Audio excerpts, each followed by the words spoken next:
ಮೂಲಂಗಿಯಿಂದ ಹಲವಾರು ರೀತಿಯ ಅಡುಗೆಗಳನ್ನು ಮಾಡಿರ್ತೀರಾ, ಚಟ್ನಿಗಳನ್ನು ಮಾಡಿರ್ತೀರಾ. ಇವತ್ತು ನಾನು ಮಾಡ್ತಾ ಇರುವಂತಹ ಮೂಲಂಗಿ ಚಟ್ನಿಯನ್ನು ಒಮ್ಮೆ ಟ್ರೈ ಮಾಡಿ ನೋಡಿ. ತುಂಬ ಟೇಸ್ಟಿಯಾಗಿರುತ್ತೆ.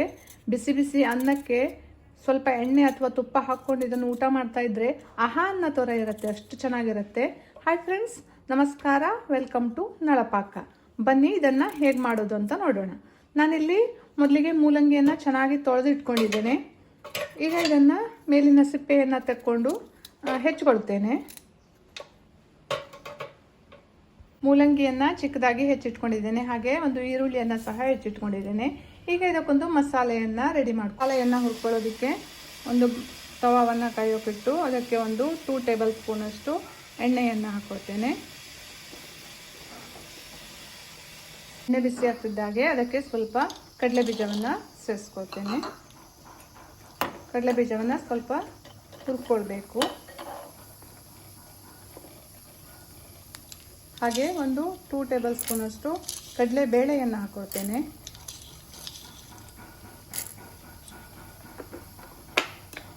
ಈಗ ಇದನ್ನು ಚೆನ್ನಾಗಿ ಹುರ್ಕೊಳ್ಬೇಕು.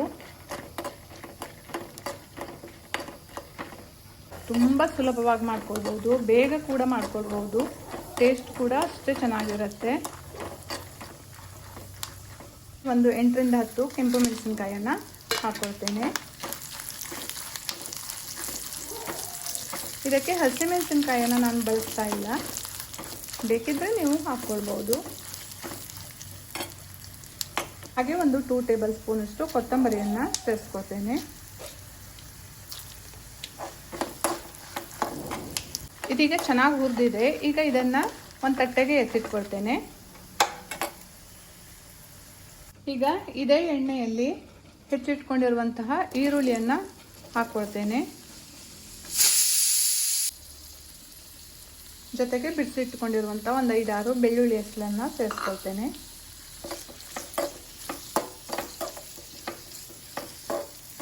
ಈರುಳ್ಳಿ ಸ್ವಲ್ಪ ಬಾಡ್ತಿದ್ದಾಗೆ ಹೆಚ್ಚಿಟ್ಕೊಂಡಿರುವಂತಹ ಮೂಲಂಗಿಯ ಹೋಳುಗಳನ್ನು ಇದಕ್ಕೆ ಹಾಕ್ಕೊಂಡು ಸ್ವಲ್ಪ ಫ್ರೈ ಮಾಡ್ಕೊಳ್ಬೇಕು.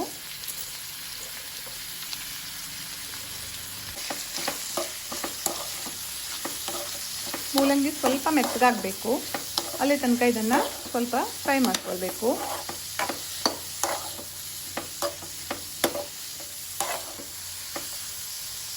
ನೋಡಿ, ಮೂಲಂಗಿ ಸಹ ಈಗ ಚೆನ್ನಾಗಿ ಫ್ರೈ ಆಗಿದೆ. ಈಗ ಸ್ಟವನ್ನು ಆಫ್ ಮಾಡ್ತಾ ಇದ್ದೇನೆ. ಇದು ಆರಿದ ಮೇಲೆ ಇದನ್ನು ರುಬ್ಕೊಳ್ತೇನೆ. ಒಂದು ಮಿಕ್ಸಿ ಜಾರಿಗೆ ಮೊದಲು ಈ ಹುರಿದಿಟ್ಕೊಂಡಿರುವಂತಹ ಮಸಾಲೆಯನ್ನು ಹಾಕಿ ರುಬ್ಕೊಳ್ತೇನೆ.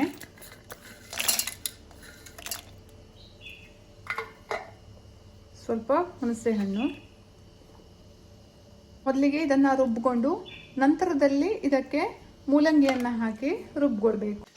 ನೋಡಿ, ಈಗ ಇದು ತರಿಯಾಗಿ ರುಬ್ಕೊಂಡಿದ್ದೇನೆ. ಈಗ ಇದಕ್ಕೆ ಹುರಿದಿಟ್ಕೊಂಡಿರುವಂತಹ ಮೂಲಂಗಿಯನ್ನು ಸೇರಿಸ್ಕೊಳ್ತೇನೆ. ಪೂರ್ತಿ ತಣ್ಣಗಾಗಿದೆ ಈಗ ಇದು.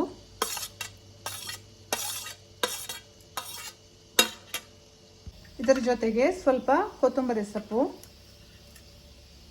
ರುಚಿಗೆ ಬೇಕಾಗುವಷ್ಟು ಉಪ್ಪು,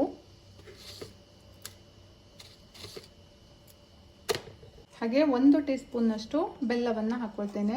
ಬೆಲ್ಲ ಆಪ್ಷನಲ್, ನೀವು ಬೇಕಿದ್ರೆ ಹಾಕ್ಕೊಳ್ಬೋದು, ಇಲ್ಲಾಂದರೆ ಸ್ಕಿಪ್ ಮಾಡ್ಬೋದು. ನಾನಿಲ್ಲಿ ಮೂಲಂಗಿ ಸ್ವಲ್ಪ ಒಗರು ಇರುತ್ತಲ್ಲ, ಅದಕ್ಕೆ ಬ್ಯಾಲೆನ್ಸ್ ಆಗಲಿ ಅಂತ ಬೆಲ್ಲವನ್ನು ಸ್ವಲ್ಪ ಹಾಕ್ಕೊಳ್ತಾ ಇದ್ದೀನಿ. ಈಗ ಇದಕ್ಕೆ ಸ್ವಲ್ಪ ನೀರನ್ನು ಹಾಕಿ ರುಬ್ಕೊಳ್ಬೇಕು. ಇದನ್ನು ರುಬ್ಕೊಂಡಿದ್ದಾಗಿದೆ, ಗೊಜ್ಜು ರೆಡಿಯಾಗಿದೆ ನೋಡಿ.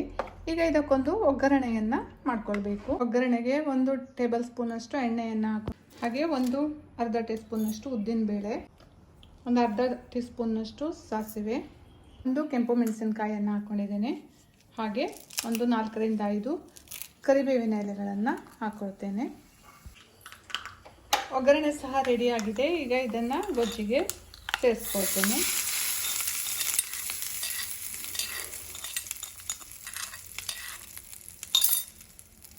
ಟೇಸ್ಟಿ ಆದಂತಹ ಘಮ ಘಮ ಅಂತಿರೋ ಮೂಲಂಗಿ ಚಟ್ನಿ ರೆಡಿ ಆಯಿತು. ನನ್ನ ಈ ವಿಡಿಯೋ ಇಷ್ಟ ಆದರೆ ಲೈಕ್ ಮಾಡಿ, ಶೇರ್ ಮಾಡಿ, ಕಮೆಂಟ್ ಮಾಡಿ ಹಾಗೂ ಸಬ್ಸ್ಕ್ರೈಬ್ ಮಾಡಿ. Thank you.